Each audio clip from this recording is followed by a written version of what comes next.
Hey everyone, welcome back to the Primus production, and in today's video we are reviewing the Transformers Studio Series 61 Sentinel Prime from Transformers Dark of the Moon.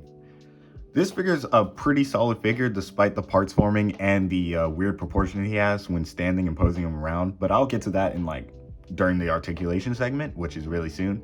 But overall he's a solid figure despite the problems he has. Some really nice looking details, especially in the neck area right here and his face. You got the beard right there with the wire, or the whatever you want to call those, the spring looking things in here. It looks very nice, and even has some of the rolling, or whatever those bits are that were in the movie where they were rolling around in his chest. That looks pretty nice too. All right, moving on to articulation. The movement on this figure is a little weird and a little wonky. But his head can turn, it's a little limited due to the mold up here, the molding up here, the plastic. But his head moves about that far. His arms can go up about that far. He has bicep joints, wrist rotation.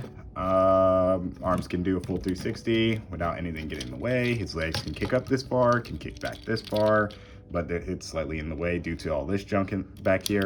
His knees can do a full 90 degrees, and he also has his ankles can, or his feet can move down a little bit, but no ankle tilt. So that's about all articulation for, and see, this is also what I'm talking about here. The waist, and no waist joint, by the way. The waist joint gets a little in the way right here, like it just doesn't tab in at all. So, it's a little weird. But, other than that, you can get them into some interesting looking poses. Now, moving on to comparisons, here is Sentinel Prime with the 07 Optimus Prime. Here he is with 07 Megatron, Dark of the Moon Roadbuster, last but not least, Revenge of the Fallen Sideswipe.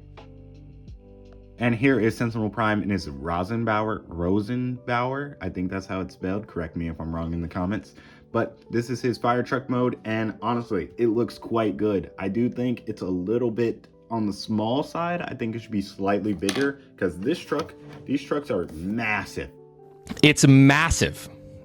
But, it's a huge looking truck, and when compared to some of the other Transformers, I think it does need to be slightly bigger. But, again, I slightly custom painted it, so these silver bits are not exactly how it's going to look. It's going to be this drab gray color or brownish color, and oh my gosh, the panel lines is insane on this figure. Like, look how many panel lines is on this guy, which with the way he transforms, I understand why he has so many panel lines. It kind of makes sense, but it looks good, but I think the size is kind of throwing me off a little bit. He has mushroom pegged on wheels, which they roll okay. It gets the job done.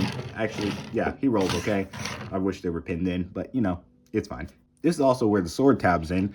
Right here, it just comes off, and this is the parts forming right here. So it just comes off and tabs in like this.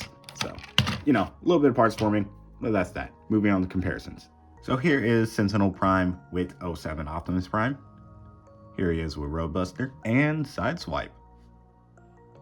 I also forgot to mention that his fire hose can actually move up like this, and can go all the way back actually, and can also go back down and then back to its folded position. But I'm just gonna keep it like this.